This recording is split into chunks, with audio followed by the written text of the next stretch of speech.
Anorexia nervosa. अब हमने ये टर्म सुना तो है, बट क्या हमें पता है कि ये होता क्या है?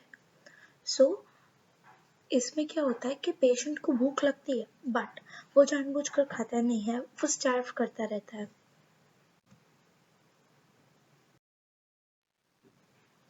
Anorexia nervosa. अब एनोरेक्सिया की बात करें, it itself means without appetite and nervosa means it is a behavioral disorder.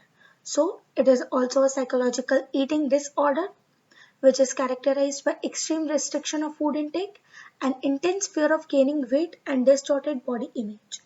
अब इसमें पेशेंट खाना बंद कर देता है या तो बहुत कम खाता है क्योंकि उसे ऐसा फील होता है कि मेरा वेट गेन हो जाएगा। It is a life-threatening disorder due to self-starvation for excessive weight loss. Patient खुद ही starve करता रहता है। This is more than dieting. It is a mental illness without serious physical consequences. 15% weight less than normal. It is seen more common in teens and young adult females than males, but it can affect anyone. हो तो किसी को भी सकता है, but females में ये ज़्यादा देखा जाता है ड्यू टू द सोसाइटी कि फीमेल्स को फिट रहना चाहिए। High risk is seen in actors, models and athletes. So there are many causes for this. Environmental factors, fitness, biological, genetics and the brain chemistry, serotonin imbalance देखा जाता है।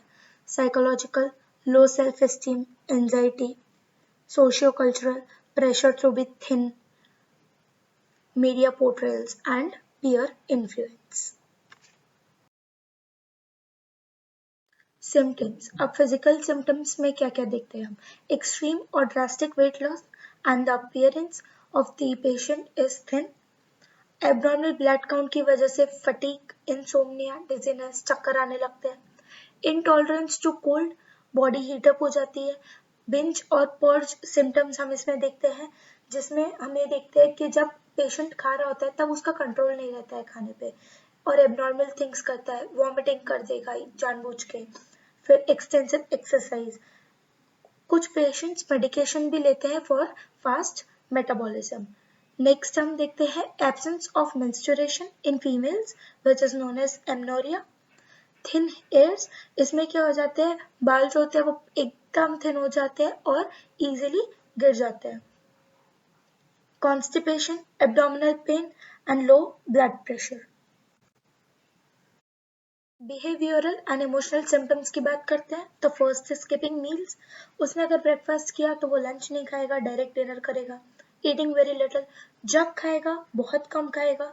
Fear of gaining weight, उसको हमेशा एक डर रहता है कि अगर मैंने खाया तो मेरा वेट बढ़ ना जाए।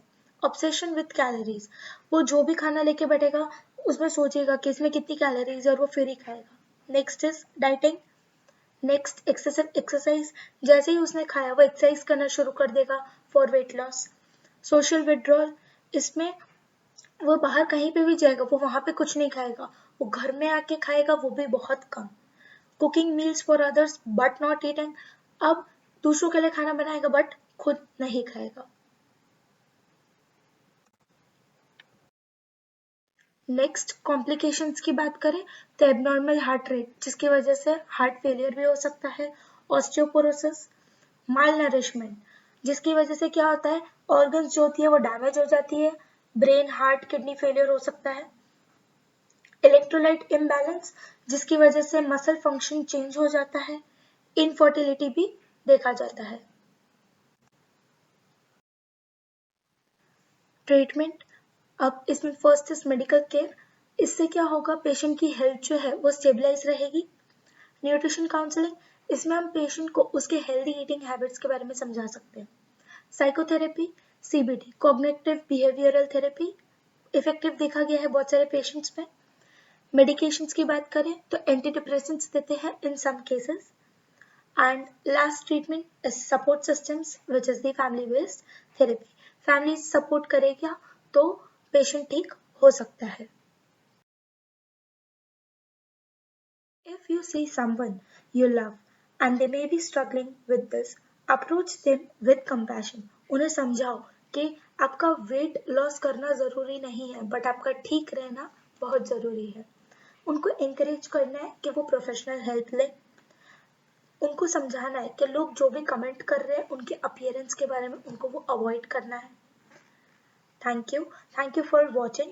Don't forget to like, subscribe and share to spread awareness.